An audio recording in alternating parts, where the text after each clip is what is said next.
Hi, everyone. Hello. We're in the Pure Worship book. As usual, I'm reading from the screen and Vivian from the book. And what's the heading this time? The heading is How Will Jehovah Express His Rage? It's on page 198.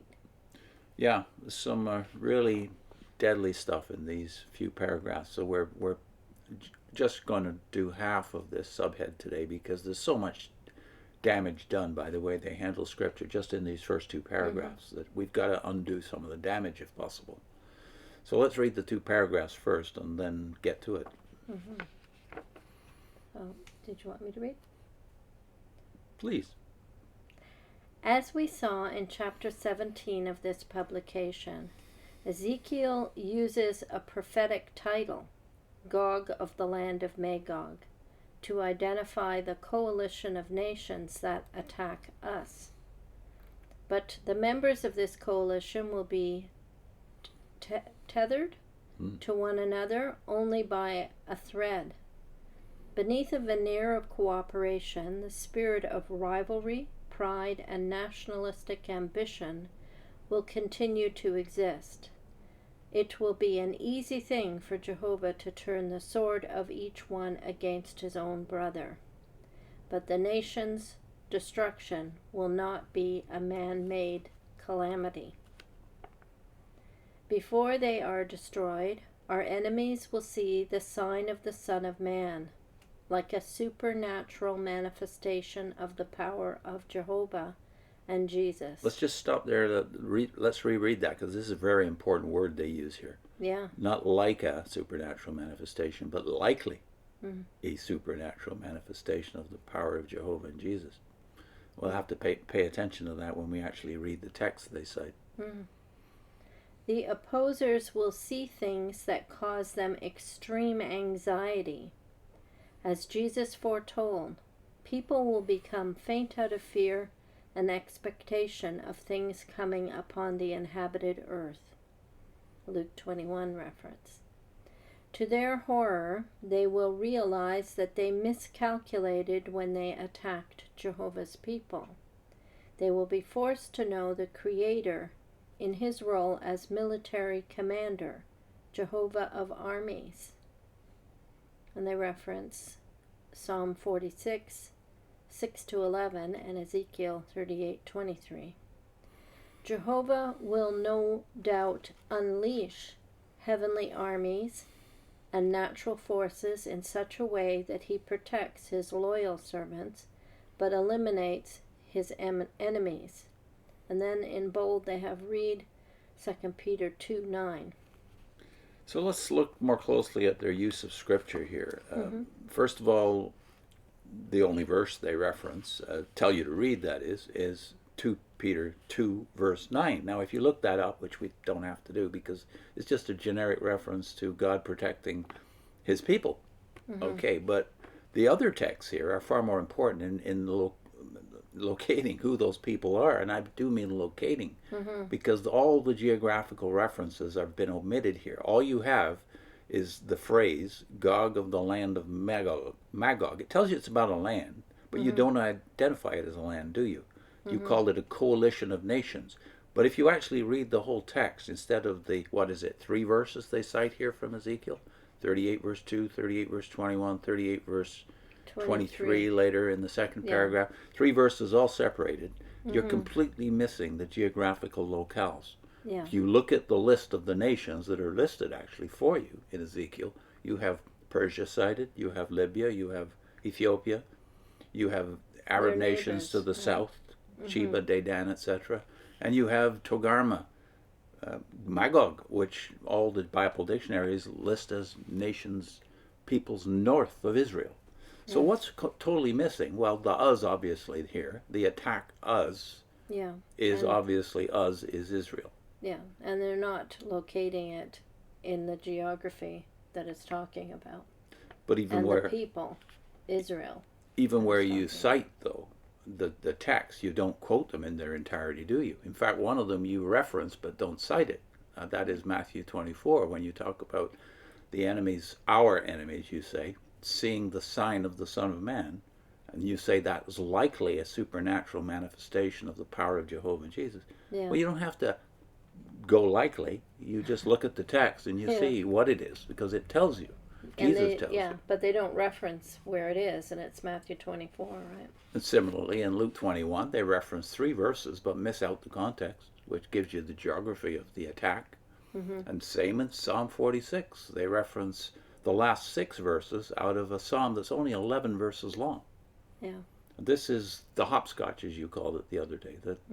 This is what you're trained to do as a witness. Just gather the texts you need from wherever you can get them to support your narrative.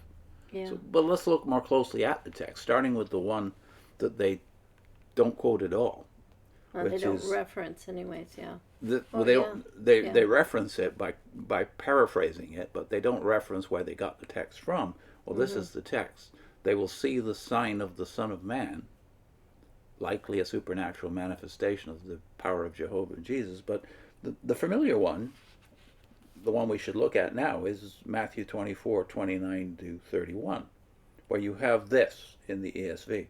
Immediately after the tribulation of those days, the sun will be darkened, the moon will not give its light, and the stars will fall from heaven, and the powers of the heavens will be shaken. Then will appear in heaven the sign of the Son of Man, and then all the tribes of the earth will mourn, and they will see the Son of Man coming on the clouds of heaven with power and great glory. And he will send out his angels with a loud trumpet call. They will gather his elect from the 4 winds, from the one end of heaven to the other. So it's very similar in Luke, the passage you actually cite, part of a verse here, Luke 21, 25 to 27. You cite part of the verse, people will become faint out of fear and expectation of the things coming upon the inhabited earth. But if you read the whole passage, you see the wording is very similar to this. But it's very clear from the Matthew version, at least, that the sign has something to do with all the tribes of the earth seeing the Son of Man coming on the clouds. So you don't have to speculate. One sign, right? One sign, not a what do they call it? A composite sign, or a series of signs over a generation or so, as we used to think about it. Yeah. But all of this is attributable. The confusion here with the Jehovah's Witnesses' way of looking at the last days is caused by their hopscotch method of Scripture. Yeah. Now, if you look at the related Luke passage, you've omitted the prior 5 verses, which give you the context, all the geography you need to figure out who these people are, who's us here that's being saved, who are the elect that are being gathered. Well, it's all here for you. This is Luke 21, starting at verse 20. For when you see Jerusalem surrounded by armies, then know that its desolation has come near. Then let those who are in Judea flee to the mountains, and let those who are inside the city depart.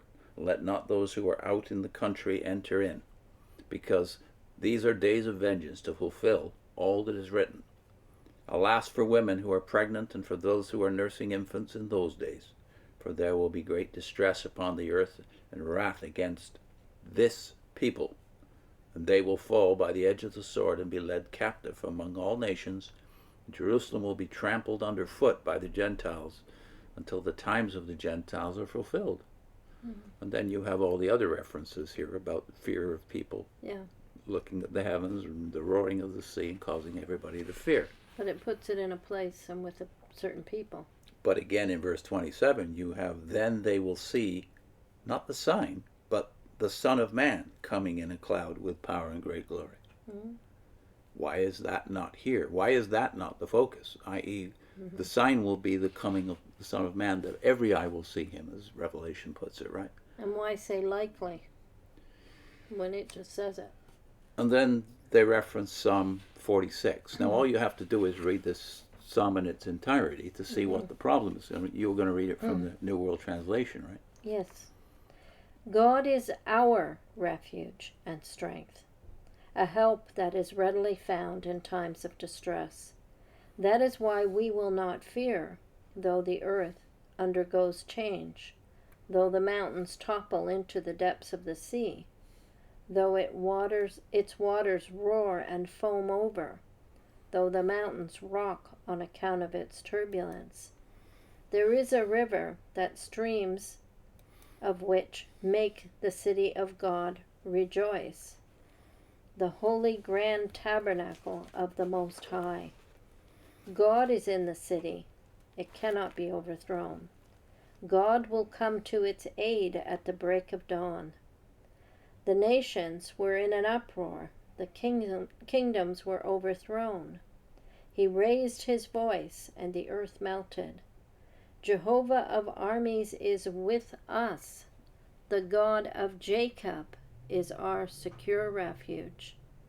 Come and witness the activities of Jehovah, how he has done astonishing things on the earth. He is bringing an end to wars throughout the earth. He breaks the bow and shatters the spear. He burns the military wagons with fire. Give in and know that I am God. I will be exalted among the nations. I will be exalted in the earth. Jehovah of armies is with us. The God of Jacob is a secure refuge for us. Is there any doubt who us is here? Well, it's the Psalms. It's the thing that they sing, Israel. They still sing these songs. We're talking about a river, a city, a holy habitation of the Most High. What city is the capital city of God's kingdom? It's very obvious what it is here. And a grand tabernacle. And do you ever use the phrase God of Jacob, which is used repeatedly here? Why does God brag about being the God of Jacob? Well, you remember in Malachi, the last of the prophets in our English Bible, he says, "You are sons of Jacob. You have not come to your finish. I am Yahweh. I have not changed." The inference being that the only reason they're still around is that he is a faithful God, faithful to the unfaithful. And that's the thought here too. The only thing they make mention of is Jehovah of armies part. So, you know, they just pick and choose phrases and avoid names and places and the geography and the other titles and the references that you would get if you read it in context. What we probably should say more often in every context where we do a Bible reading is the name Yahweh itself connotes his covenant relationship with Israel. Hence, when that covenant went into abeyance in the so-called Gentile times, which is where we start in Luke 21, when that covenant was in abeyance, it wasn't canceled, but it's postponed as to its fulfillment. This is the grand finale here. He makes wars to cease to the ends of the earth, but not before he brings desolations on the earth. These are verses you actually cite, but not referencing the desolations and the wars that will take place at that moment when God intervenes in human affairs, according to Luke 21, Matthew 24, and this. The desolations will be necessary to bring out the conditions where he can make wars to cease to the end of the earth. But first of all, he has to be seen in his glory. Yeah. That's what's completely missing from the Watchtower scenario. What will change the world's opinion about Yahweh being the God of Jacob is when he intervenes on behalf of Jacob. Notice not called Israel here, Jacob, which is underlining their culpability in the Gentile times. It's their fault they're in this state of abeyance covenantally, but the name will be restored when their kingdom is restored. The name Jacob, which becomes Israel later, but Israel is the name, the faith name, whereas Jacob is the man name. You could say the spiritual name versus the fleshly name. Yeah. And it's the fleshly name that gets attention here. Yeah. So if anything else, I think what we have to do as ex-witnesses is read the Bible in context. Never be satisfied with just reading what they give you in a paragraph. That was a challenge you made to me when I was still going to meetings and you weren't. You said, study the literature very well, but don't just read the text. Read the chapter it comes from, and maybe the chapter before and after. So it took me forever to study anything after that, but it was a good lesson. It was worth it, right? It certainly was. You learn how to pay attention when you're reading the Word of God. All you would have to do to undermine the entire Watchtower position on the kingdom and the second coming and the visible second coming is just read the references they give you. Yeah. The three references we looked at today, Matthew, Luke, And that, not entire chapters except for the psalm. You could therefore undermine the Watchtower's position just by paying attention to what they give you. Yeah. But you're not paying attention. You're trusting they're faithfully representing what right. the text says. Yeah. Even when they don't even cite it Yeah. Yeah. at all. They don't quote the Matthew passage at all, but they reference it. Yeah. So pay attention. And as I think I said to you all those years ago, pay attention as never before. Yeah. Even if you go to the meetings, really pay attention to the references and especially read the references, because you're not going to read them all when you go And to the hall, if right? you're a witness that thinks the Watchtower is right, is true, you have nothing to fear in doing that. No, So do not it. really. Yeah. Do it. Do it. So what's our link? Ryle on Matthew 24, sign of the last days. Yeah, I think this is a pretty meaty video, maybe 20 minutes long, where we go through the whole Matthew 24, the whole relevant part that they're referencing all the time, and read it consecutively. Yeah. Don't read it one verse here and then move down there and then move back up there again, as they're doing here with Ezekiel 38. Read it as is, as God wrote it. Yeah. See you next time. Okay.